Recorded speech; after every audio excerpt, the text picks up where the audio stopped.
Hey, what's up, guys, and welcome to Talk4, the quickfire podcast where we ask four great questions to unique and interesting people. Behind the mic today on Talk4 is your host, Skupien, that's me, and our special guest for today, Jordan Montgomery, who'll be answering our questions today. Jordan, please introduce yourself and give us a quick rundown of what you do before I shoot some questions. Louis, thank you for having me. It's an honor to be with you. I am the owner and CEO of Montgomery Companies. We're a full-scale coaching and consulting company that's committed to leadership development and organizational health. So we've got 15 coaching partners. We're located in Southeast Iowa, Central United States. I'm a small town Iowa guy married to my wife, Ashley. We have 3 children and a 4th on the way. Brilliant. Congratulations. Yeah, thank you. Appreciate it. And I love connecting with good people like you. So it's good to be with you. Thank you for having me. Absolute legend. No, I follow you on Instagram and everything. I've been listening to your podcast a bit, and I love the stuff you put out, man. It's always a pleasure to see a bit of you on my news feed. Right back at you, man. I love following you as well. I know you have you got all these times on your Instagram page about when you wake up and going hard and just so much respect your spirit for Thank you personal so development, much, growth, and Jordan. getting better. So keep up the good work. I certainly will. So, as everyone knows today, we're going to be asking Jordan 4 questions based on his profession. So, without further ado, let's get on with question number 1, I reckon. Jordan, ready to go? I'm ready to roll. Here we go. Okay, so for question number 1, as a keynote speaker, do you have any tips for how to deliver fantastic speeches and make lasting impressions when speaking to large volumes of people? Well, first I'd say this: if I was going to give any advice to a keynote speaker, if there's one piece of advice that I could give, it's be you. You're most effective when you're most authentic. Ooh, And I like think we that. live in a world where people are always trying to compare themselves to somebody else. I know I've been guilty. The quickest way to kill something special is to compare it to something else. One of my favorite quotes by Craig Groeschel. Love that. So I think you got to start with just be yourself. Speak about something that you're passionate about. And then as far as the deliverable, there's really 4 points. If I were going to coach somebody on delivering a keynote speech, number 1, start with a claim. Back your claim with facts. Mm-hmm. Accompany facts with a story, and then tie story to application. So there's 4 points: claim, fact, story, application. So if you're going to make 3 central points or claims, you want to make sure every single claim is accompanied with stats and facts for the logical people in the room. You want to make sure you tell a story to bring that claim to life and involve the listener in what you're conversing about. And then application, make it about them. Here's what I want you to do. Here's how I'd like you to take action. Here are the next steps. So make sure that you're making your presentation about them. The last thing I'd say, Louis, for anybody that's interested in speaking more or wants to get into the space, take as many reps as you possibly can. Practice the craft. So just like shooting free throws or running or whatever sport, whatever activity it is that you're into, you have to do it a lot to improve and get better. So if somebody asks you to speak, I don't care if it's to 5 people, 500 people, say yes, do it for free. Speak to the middle school team, the elementary kids, that community event where it's just a few people in the room. I always just encourage everybody to get as many at-bats as they possibly can to hone in their craft and practice. Love that, Jordan. Thanks for that answer. One little question actually, just off the back of that. New speakers, people doing their first speech ever, what's something you think has been good for you to just deal with those nerves and keep, that level head and avoid the kind of the stuttering and the typical mistakes of someone who's nervous going onto stage? I think early on in the presentation, you want the audience to interact with you so it feels two-sided. So you might tell a story, you might crack a joke. If you're going to crack a joke, you want it to be tactful and professional. You run the risk of offending people with certain types of humor. But get the audience to interact with you, have them participate in some sort of an activity, tell a story, tell a joke, get them to smile, get them to convey emotion to you. Because when we're connecting with other people, it actually reduces our cortisol levels, that the hormone in your body that actually produces anxiety and fear. So that would be the first thing. The other thing is there's a series of breathing exercises that we would take people through before they walk on a stage. But yeah, I think walking on a stage with a calm and confident presence is important. How you start your speech is important.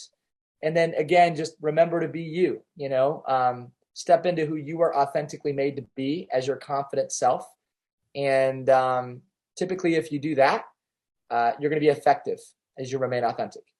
Brilliant. Thanks for that, Jordan. I'm yet to do my first ever public speech or anything like this, so I'm going to take that advice to heart and definitely going to make use of it for sure. So thank Love you it. from me I as love it. well. So for question number 2, growing up, who did you look up to the most, family or personality, and how did they impact you? And my dad was always my hero, still is today. Hmm. Had such an incredible influence in my life, led through his example of just hard work, faith, family. Was always there for me, attended every single one of my sporting events. And my dad's example was really tied to his faith. His faith is in Jesus. So as a person of faith, Jesus was my example. My dad was my example. And I was really fortunate to grow up in a house where my dad led with great values and cared for me well, and also pointed me to the ultimate leader in my life, who is God and my Father in heaven. Yeah, that's brilliant, Jordan. I can tell he's done a great job of you. You know, you're an awesome guy, and I super appreciate you coming onto this podcast right now and everything. But question 3 leads on very well from your answer actually. And so for question number 3, in terms of coaching, what do you feel makes a coach or someone in a teaching position stand out better from the rest? Well, I believe this, Louis, that leadership and coaching isn't about giving all the answers. It's about asking the right questions. So I think first, a coach and a leader of people is a curious person. It's somebody who really wants to get to know other people and develop genuine relationships. I think we have to work hard to be more interested and less interesting. When I'm interested as a coach, if I'm interested in Louis, I'm asking you intentional questions that are specific to you.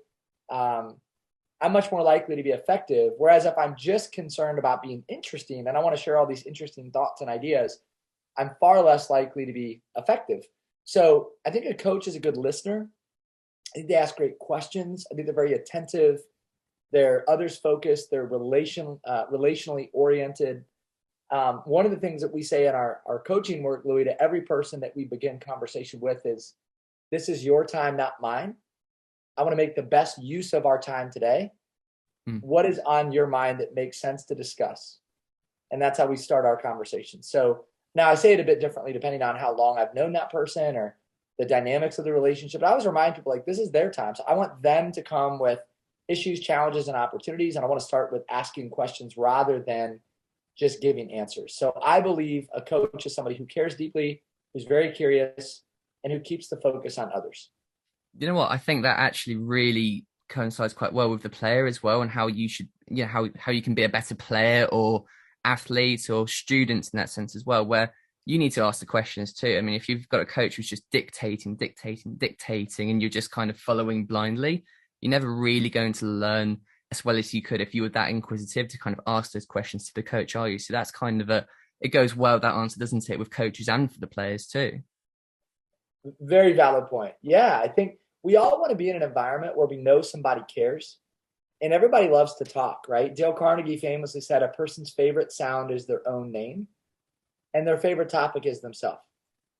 So if that's true and you really want to win with people and be effective in leading people, then we got to keep the focus on other people, and we have to ask questions that solicit specific responses and engage people in meaningful dialogue and conversation. So yeah, great question, man. I love that question. No problem at all. So for our 4th and final question, this is going to be a good one. Give our listeners a killer book recommendation. So maybe something that's not so well known or something that doesn't get heard about a lot. If you have anything good, give us a recommendation. I'm certainly going to be having a read too. One of my favorite books of all time, and Louis, this is like a must read for you. It was a must read for me. Still is today. I need to go back through it again. Oh, interested now.